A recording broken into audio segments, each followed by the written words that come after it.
છો મારા વાલીડાઓ? હું તમારો ગામડિયો ગુરુ આજે લઈને આવી ગયો છું HTML નો લેક્ચર નંબર 12. કયો 12? આજે આપણે જોવાના છે ફોર્મ મતલબ તમે કોઈ જગ્યાએ એડમિશન લેવા જાઓ છો, કોઈ સ્કૂલ કોઈ કોલેજ, તો ત્યાંની પકડા ભાઈ આ ફોર્મ ભરી દે ત્યાં તમારું નામ હોય, ત્યાં તમારું ઈમેલ એડ્રેસ હોય, મોબાઈલ નંબર હોય. તો આ બધું ડિજિટલી જેમ કે ફેસબુકમાં લોગિન પેજ જેવું તમે લોગિન કરો છો તો ભાઈ ત્યાં શું માંગે છે? નામ નાખો, ઈમેલ એડ્રેસ નાખો, તમારો મોબાઈલ નંબર નાખો, તમારો પાસવર્ડ નાખો. આવું બધું મારે બનાવવું છે. સેમ આવું મારે બનાવવું છે મારા વેબ બ્રાઉઝર માટે, વેબ પેજ માટે. તો ત્યારે તમારો યુઝ થશે ફોર્મ નામનો ટેગ. તો આજે આપણે જોવાનું છે ફોર્મ ટેગ. એની અંદર શું શું આવે, કઈ રીતે આવે. જે આપણે લોગિન પેજમાં નામ હોય, નામની અંદર જે પેલું ચોરસ બોક્સ આવે જેમાં આપણે લખતા હોઈએ છે એનું શું કહેવાય? ઇનપુટ. શું કહેવાય? ઇનપુટ. તો એમાં કેટલી ટાઈપો આવે, બધી વસ્તુ આજે આપણે જોવાના છીએ. તો આવી જઈએ આપણે આપણી સ્ક્રીન પર. ઓકે, તો સિમ્પલ એક ફોર્મ હોય છે, કોઈ બી ડેટા તમે એમાં નાખી શકો છો અને ડેટા કલેક્ટ થતા હોય. યુઝર એમાં ડેટા નાખે, એન્ટર કરે કાં તો ટાઈપ કરે અને ડેટા યુઝ થતા હોય છે. જેમ કે name, email, password, drop down, radio button, submit button વગેરે. મોસ્ટલી યુઝ આજ પર જે ફોર્મ ટેગ છે ક્યાં યુઝ થાય છે? લોગિન પેજ માટે, રજિસ્ટર માટે, કોન્ટેક્ટ પેજ માટે, ફીડબેક જે આપણે પેજ બનાવીએ એના માટે, ક્વિઝ અને ટેસ્ટ માટે. આ બધા માટે આપણો ફોર્મ ટેગ યુઝ થતો હોય છે. ફોર્મ ટેગ નું બેઝિક સ્ટ્રક્ચર કેવું આવે? તો ફોર્મ ટેગ નું બેઝિક સ્ટ્રક્ચર આવે, ફોર્મ ટેગ આવે, એની અંદર બે એટ્રીબ્યુટ આવે, એક્શન અને મેથડ. આ ફોર્મ ટેગ ચાલુ કર્યો, આ ક્લોઝ કર્યો. એક્શન એક એટ્રીબ્યુટ છે, શું કરે? જ્યાં ફોર્મના ડેટા મોકલવાના હોય, જ્યાં પણ તમારો ડેટા, એનું જે URL હોય ક્યાં આવશે? તમારા એક્શન નામના બટનમાં. ક્યાં આવશે? તમારા એક્શન નામના બટનમાં. મેથડ શું કરે? મેથડ તમારી કોઈ પણ ડેટા કેવી રીતે મોકલવા છે એ મેથડ દર્શાવે છે, ગેટ ક્યાં તો પોસ્ટ. આમાં હાલ તમારે ડીપમાં જવાની વિચારવાની જરૂર નથી, ખાલી યાદ રાખવાનું કે આવું હોય છે. આપણે બેઝિક શીખી રહ્યા છે એટલા માટે થોડુંક બેઝિક પર જ જવાનું. તો શું કરવાનું? ફોર્મ ટેગ ઓપન થાય, ક્લોઝ થાય ને આ બે એટ્રીબ્યુટ હોય છે. બે એટ્રીબ્યુટ હાલ શું કામ કરે છે, કઈ રીતે કામ કરશે એ હાલ તમારે જોવાનું હોતું નથી. પછી ફોર્મ ટેગ ની અંદર તમારું આવશે ઇનપુટ ટેગ. કયા આવશે? Input tag. હવે ઇનપુટ ટેગ કરશે શું? તમે જે પણ ડેટા લખશો એ ઇનપુટ ટેગ ની અંદર લખશો. ક્યાં લખશો? ઇનપુટ. તમે જયારે નામ ફેસબુકમાં, ગૂગલમાં કોઈ જગ્યાએ લોગિન કરતા હો છો, ઇન્સ્ટાગ્રામમાં, તો ઉપર નામ, પછી નીચે એક ચોરસ નામનું ગોળ આવતું હોય છે. જો ગોળ નહીં મતલબ ચોરસ નામનું એક આવતું હશે બોક્સ, એની અંદર તમે લખતા હો છો તમારું નામ કે તમારું પાસવર્ડ કે જે. તો એ શું હોય? એક ઇનપુટ હોય. શું હોય? ઇનપુટ. એની બધાની ટાઈપ અલગ અલગ હોય, પણ ટેગ કયો હોય? ટેગ હોય ઇનપુટ. એમાં તમે ટાઈપ ઘણી બધી હોય છે, આપણે બધી ટાઈપો જોઈશું.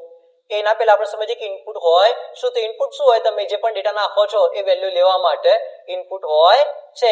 ઇનપુટ HTML ફોર્મનો ટેગ છે જે યુઝર પાસેથી વેલ્યુ લે છે. વેલ્યુ કે ડેટા, તમે જે અંદર ડેટા નાખો છો એ.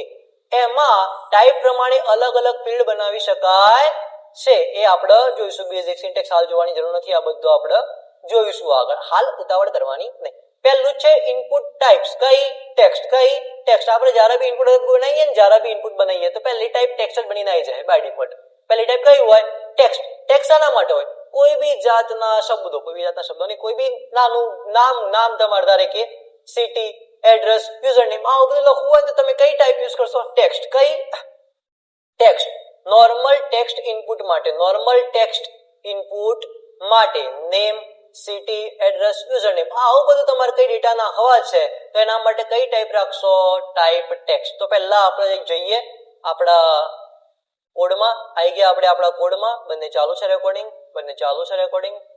ઓકે, આવી ગયા આપણા કોડમાં. પહેલું શું લખશું આપણે? Form tag. આવી ગયો ફોર્મ ટેગ. એની અંદર શું આવે? એક્શન. એક્શન શું કરે હાલ આપણને ખબર નથી, હાલ આપણે ધ્યાન રાખવાનું નથી. એક્શન એના માટે કામ લાગે કે તમારો જે પણ ડેટા છે આના થ્રુ જશે, અહીંયા તમારું URL આવશે. હવે આની અંદર આપણે પહેલું જોયું ઇનપુટ. શું આવે? ઇનપુટ. એમાં આપણે જોયું ઇનપુટ ટાઈપ ટેક્સ્ટ. ખાલી ઇનપુટ એકલું લખશો તો નહીં ચાલે, એની ટાઈપ દર્શાવવી પડશે. તો ઇનપુટ, એની ટાઈપ કઈ? ટેક્સ્ટ. આટલું હું સેવ કરું અને હું બ્રાઉઝરમાં ખોલી દઉં તો આવી ગયું. તો આવું આપણે કોઈ બી લોગિન ફોર્મ કે ઇન્સ્ટાગ્રામનું લોગિન છે કે ફેસબુકમાં છે, કોઈ બી જગ્યાએ લોગિન કરતા આવું આવતું હોય છે બરાબર ઇનપુટ. પછી તેમાં કંઈક લખતા હો છો તો એમાં આ એ જ વસ્તુ છે. આ શું છે? એને શું કહેવાય? આખાને ફોર્મ કહેવાય. ફોર્મ ટેગની અંદર આ બધું આવે.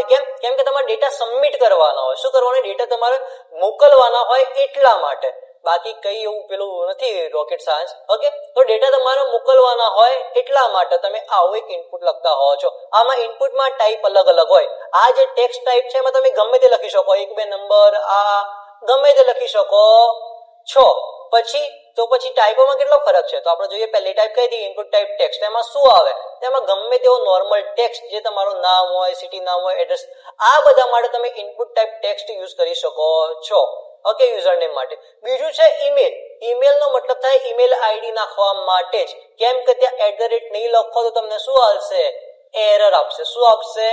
એરર. કે ભાઈ તમે જે ઈમેલ એડ્રેસ વાળું જે છે તો તમારે એની ટાઈપ શું હોવી જોઈએ? ઈમેલ હોવી જોઈએ, ટેક્સ્ટ હોવી જોઈએ નહીં. મતલબ હવે મારે કોઈ જગ્યાએ કોઈ મારું ઇનપુટ છે, આ એક ઇનપુટ લીધું, મેં ટેક્સ્ટ આપ્યું અને અહીંયા હું ઈમેલ એડ્રેસ લખતો હોઉં ગમે તે @gmail.com, તો આ ચાલે? આ ચાલે નહીં. કેમ કે તમે ટેક્સ્ટ ટાઈપ ની અંદર આ લખો છો, નો ડાઉટ એ તમારા માટે લખાશે એ બરોબર છે, પણ આ ચાલે નહીં. જો તમારું ઈમેલ ની ટાઈપ હોય, મતલબ જો તમારે અહીંયા ઈમેલ એડ્રેસ લખવાનું હોય તો એ આ ઇનપુટ ની ટાઈપ કેવી હોવી જોઈએ? આ ઇનપુટ ની ટાઈપ હોવી જોઈએ ઈમેલ. કઈ હોવી જોઈએ? ઈમેલ. એટલે મારે અહીંયા ટાઈપ કરવી પડે ઈમેલ. શું કરવી પડે? ઈમેલ. એરર આવશે? હા, એરર આવશે. પણ એરર ક્યારે આવશે? જ્યારે તમે સબમિટ કરશો ત્યારે. ક્યારે આવશે? સબમિટ નામનું બટન લેવું પડે.